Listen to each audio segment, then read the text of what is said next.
I'm Olivia, a 32-year-old economist. I live in a neat, well-furnished house with Michael, my husband. He's a manager, and we've been married for 6 years. We bought this house together, filled it with fancy furniture, paintings, and all sorts of high-end appliances. Our life, at first glance, seems almost perfect. Michael and I always wanted a big family, but things haven't been easy. I can't get pregnant, yet. I try to stay positive, telling myself that everything will happen in its own time. But deep down, it's a sore spot, a silent battle I fight every day. One Friday evening, as I was organizing our bookshelf, Michael walked in, looking uneasy. "Olivia, I need to tell you something," he said, avoiding eye contact. "What's up?" I asked, curious about his tone. "It's about Laura, my sister. She's having trouble with her husband again. She wants to spend the weekend here with the kids," he said quickly, as if trying to get it all out before I could react. I paused, feeling a knot form in my stomach. Laura's visits were always chaotic. Her 3 kids were a handful, to say the least. They ran around, fought, and made a mess. "Michael, you know how I feel about this. Our house turns into a zoo when they're here," I replied, trying to keep my voice calm. "Come on, Olivia. They're just kids. And Laura needs our support," he countered, sounding a bit annoyed. "I know, but it's always the same. They don't listen, and she never disciplines them. It's exhausting," I said, feeling my frustration rise. "Just this weekend, okay? Please?" Michael pleaded, giving me that look he knows I can't resist. I sighed, "Fine, but I'm not happy about it." The next day, Laura arrived with her kids. As expected, the house turned into chaos. The kids were everywhere, leaving a trail of destruction in their wake. I tried to keep my cool, but it was wearing thin. At one point, I found the youngest, Tommy, drawing on the living room wall. "Tommy, stop that right now," I shouted, more sharply than I intended. Laura, who was lounging on the sofa, shot up. "Don't yell at my son, Olivia. He's just a child. Maybe if you had your own, you'd understand," she snapped. I felt a sting at her words, a mix of anger and sadness. "That's not fair, Laura." "I'm just trying to keep some order here," I retorted, my voice shaky. Michael walked in, hearing the commotion. "What's going on here?" he asked, looking between me and his sister. "Olivia's being too harsh on the kids," Laura complained. "They're destroying our house, Michael," I exclaimed, feeling overwhelmed. "Let's all just calm down. They're kids, Olivia. They don't mean any harm," Michael said, trying to mediate. I felt a rush of disappointment. Once again, Michael was taking Laura's side. It was always the same. I walked away, feeling alone and misunderstood in my own home. It was a Saturday morning, a couple of weeks after Laura's last visit. I was in the kitchen, sipping my coffee, enjoying the rare quiet when Michael walked in, looking a bit hesitant. "Olivia, I have something to tell you," he started. "What now?" I asked, a sense of dread creeping in. "Laura called. She's coming over today, with the kids," he said quickly. I almost choked on my coffee. "Again? Michael, you can't be serious. We just had them over." I know. But she's really struggling right now. We need to be there for her," he replied, sounding almost apologetic. I slammed my cup down, feeling my anger boil over. "What about us, Michael? Our weekends are always hijacked by her and those wild kids. Olivia, please. Just try to understand." "It's family," Michael said, trying to calm me down. I let out a frustrated sigh. "Fine. But I'm not playing babysitter this time." Soon, Laura arrived with her kids. As usual, they stormed into the house, running and screaming. I clenched my fists, trying to maintain my composure. I walked into the living room, where the kids were already making a mess. Guys, could you please play a bit quieter? I asked, attempting to sound gentle. Laura, who was busy scrolling through her phone, looked up. Oh, let them be, Olivia. Kids will be kids. I gritted my teeth. That's not the point, Laura. They need to learn some respect. Laura rolled her eyes. You wouldn't understand. You don't have kids. That comment hit a nerve. I was about to respond when Michael stepped in. Let's not start this again, please. Olivia, the kids are just playing. Laura, try to keep an eye on them. I walked away, feeling a mix of anger and helplessness. Throughout the day, the chaos continued. The kids ran wild, and Laura did nothing to stop them. I felt like a stranger in my own home. At dinner, the situation escalated. The youngest, Tommy, threw his food on the floor. I snapped. That's enough. This isn't a circus. Laura stood up, her face red with anger. How dare you speak to my child like that? You're so uptight, Olivia. Loosen up a bit. Michael, trying to play peacemaker, said, Olivia, maybe you're being a bit too harsh. They're just kids. I looked at Michael, feeling betrayed. I'm being harsh? Look at this mess. We can't keep living like this every weekend. Laura scoffed. Well, if it's such a burden, maybe we won't come anymore. I shot back, maybe that's for the best. The room went silent. Michael looked at me, his expression a mix of shock and disappointment. Laura grabbed her kids and left the room. I stood there, realizing that my attempt to keep order had only caused more chaos. It was a quiet Saturday morning. I was in the living room, admiring a beautiful painting that had been in my family for generations. As I stood there, lost in thought, the doorbell rang. With a sigh, I went to answer it. There stood Laura, her 3 kids buzzing around her like bees. We thought we'd surprise you, Laura announced, a smirk playing on her lips. I forced a smile. What a surprise indeed. Michael appeared, his face breaking into a grin. Hey, great to see you all. I pulled Michael aside. We need to talk. This isn't okay, her showing up unannounced all the time. It's just for today. Their family, Michael whispered back, sounding tired of this conversation. Frustrated, I let it go. The day passed in a blur of noise and chaos. The kids were everywhere, and Laura did little to control them. I tried to stay out of their way, focusing on tidying up. Then I heard a crash from the living room. My heart dropped.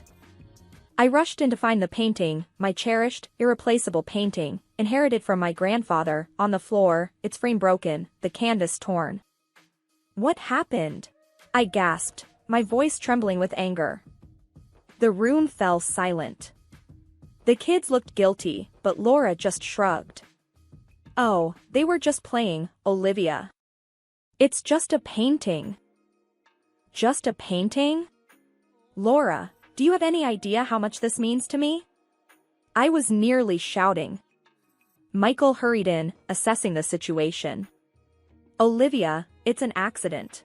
They're just kids. An accident?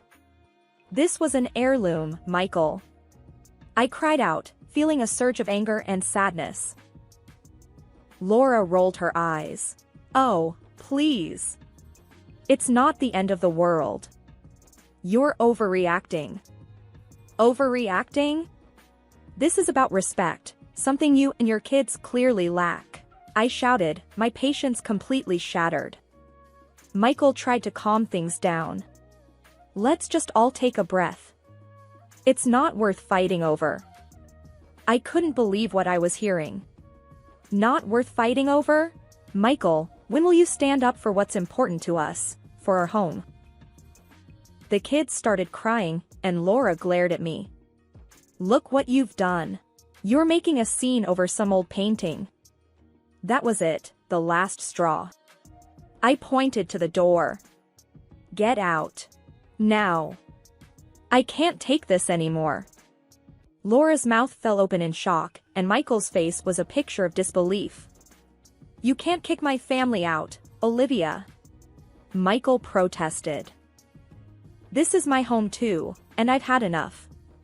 They need to leave, I said, my voice firm and unwavering. Laura, scowling, herded her kids out, muttering insults under her breath. Once they were gone, the silence was deafening. Michael looked at me, his eyes cold and distant. Olivia, you've gone too far this time, he said quietly. Too far? I'm standing up for our home, something I wish you would do, I replied, my voice shaking with emotion. That Saturday, I was sipping my coffee, still seething from the disaster with the painting, when Michael walked into the kitchen. He had that look on his face, the one that meant trouble. We need to talk, Olivia, he said, cutting straight to the chase. What's it this time? I asked, my tone sharp. It's Laura. She's getting a divorce. She's a mess and needs to stay with us. With the kids. For a few months, he blurted out. I stared at him, disbelief turning to anger. Stay here? Are you out of your mind, Michael? She's family. She needs us, he said, his voice firm. I slammed my coffee cup on the table. What about what I need? What about our life? It's just for a while.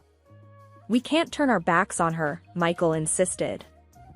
I felt a surge of frustration. It's always about what Laura needs. What about me, Michael? He sighed, rubbing his temples. Olivia, I'm asking you to understand. It's important. Understand. That word again. I was sick of understanding, sick of always being the one to compromise. No, Michael. I'm done understanding. Done compromising. I shot back. He glared at me. They're coming, Olivia. That's final. The conversation ended there, but the tension lingered like a bad smell. The next day, I realized my car was gone. I called Michael, my voice icy. Where's my car? I demanded. I took it. Laura needs it more. She's got the kids, he said, as if it was the most natural thing in the world. You took my car? Without even asking? I felt my blood boil. It's my money that paid for it. My decision, he replied curtly. That was the last straw. Fine, Michael. You do things your way, I'll do them mine. I hung up, my mind racing. It was time to take action. I looked around our house, every room a reminder of the life we'd built and the peace that had been shattered. I needed to make a move, something bold, something decisive. Michael had pushed me to the edge, and now it was my turn to push back. I sat there, plotting my next steps, a plan forming in my mind. Whatever I was going to do, it needed to be big, a statement that I wasn't going to be walked over anymore. But what exactly? That was the question. I felt a mix of fear and adrenaline at the thought of what was to come. Michael had no idea what he had set in motion. On Monday, the sun hadn't even fully risen when I started my plan. I've always been meticulous, every receipt saved, every purchase logged. Today, that attention to detail was going to pay off. I called the most reliable moving company in town, ready for a drastic change. The movers arrived early, and I was ready with a list. Everything I bought, it's leaving today, I told them firmly, handing them the list. It included all the furniture, the appliances, every single item I had paid for with my own money. The team leader looked at the list, then at me, and nodded. We'll handle it, ma'am. Piece by piece, the house was stripped bare. The living room, where we had laughed and argued, the bedroom, once a sanctuary, now just empty spaces. Michael was still absent, unaware of the transformation his home was undergoing. In a way, the emptiness of the house started to feel like a fitting metaphor for our marriage, void, stripped of warmth, bare of any love or understanding. With the last item loaded, I did a final walkthrough. The house, once a symbol of our shared life, was now just a shell. No trace of me or my contributions remained. I left before Michael returned. I wanted to be gone, to be free from the confrontation, the accusations, the pleading. I wanted him to experience the shock, the sense of loss, without me there to witness it. Driving to my mother's house, I couldn't help but play over in my mind the moment Michael would walk into the empty house. I imagined his confusion turning to realization, the shock, maybe even a hint of regret. I was sitting in my old bedroom at my mother's house, surrounded by the things I had taken from our home, when my phone rang. It was Michael. His voice was a mix of rage and disbelief. "Olivia, what the hell have you done?" he bellowed as soon as I picked up. "I took what's mine." "Just like you took the car," I replied, my voice calm but firm. "The house is empty. You stripped it bare. How could you?" His anger was palpable, even through the phone. "You made your priorities clear, Michael." "So, I made mine," I said, standing my ground. "This is insane." "You're acting like a child," he accused. "No, I'm acting like a woman who's had enough. Enough of being sidelined, enough of your sister's chaos, enough of you taking me for granted," I shot back. There was a pause, a moment of silence that spoke volumes.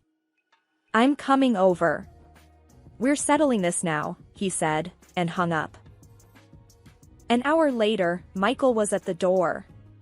He looked furious, his eyes scanning the room, taking in his surroundings, my old childhood bedroom, now a sanctuary for what I had salvaged from our home. "You've lost your mind, Olivia. Taking everything, leaving me with nothing," he started, his voice loud and accusing. "I left you with exactly what you chose, your sister, her kids, and a house you preferred over our marriage," I replied, meeting his gaze. "You think this is some kind of game?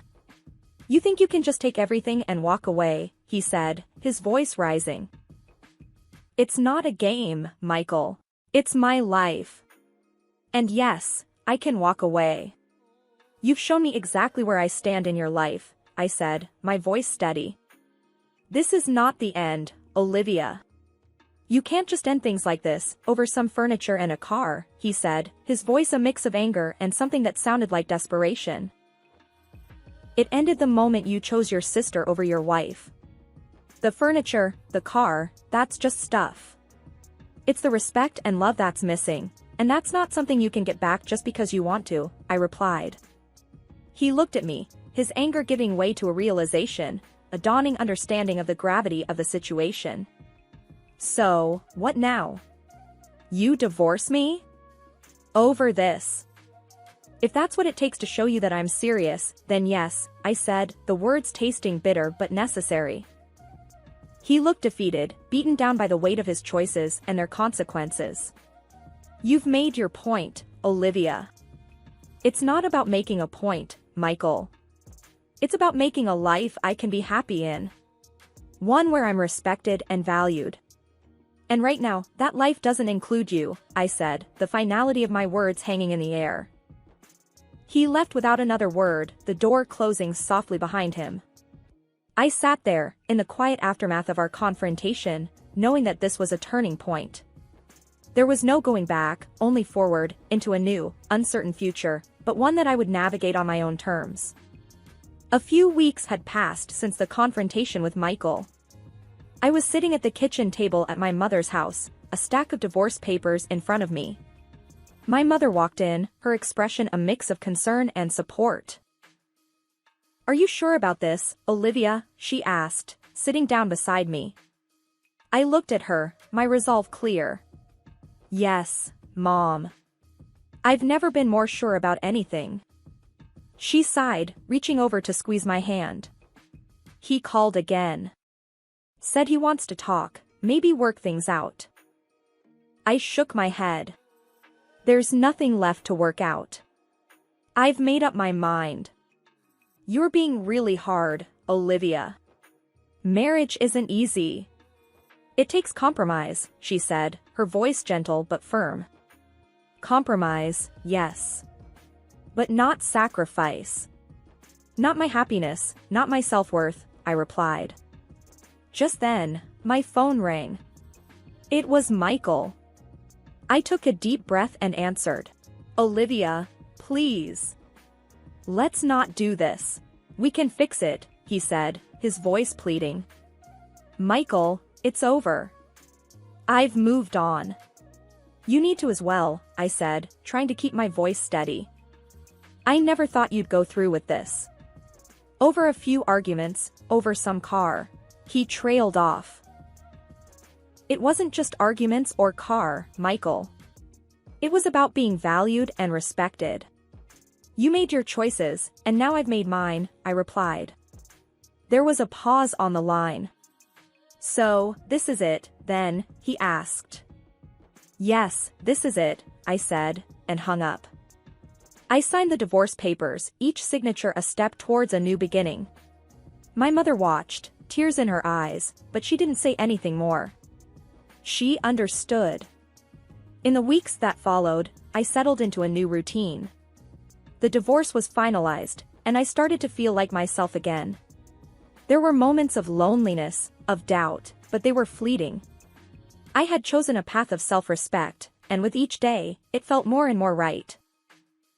One evening, I went out for dinner with friends, the first time in a long time. We laughed, shared stories, and for a few hours, I forgot all about the past few months. As we were leaving the restaurant, one of my friends, Sarah, nudged me. You seem different, Olivia. Happier. I smiled, feeling a sense of peace. I am. I finally feel like I'm in control of my own life again. We walked out into the cool night, the city lights twinkling around us. It felt like a fresh start, a new chapter. Several months had passed since my divorce, and I was sitting on the small balcony of my new apartment, enjoying the quiet of the evening. Suddenly a text came from a friend, Linda. She always had the latest gossip. Heard about your ex working himself to the bone now. His sister's causing him hell. Serves him right. I sighed, a mix of satisfaction and pity. Yeah, I heard.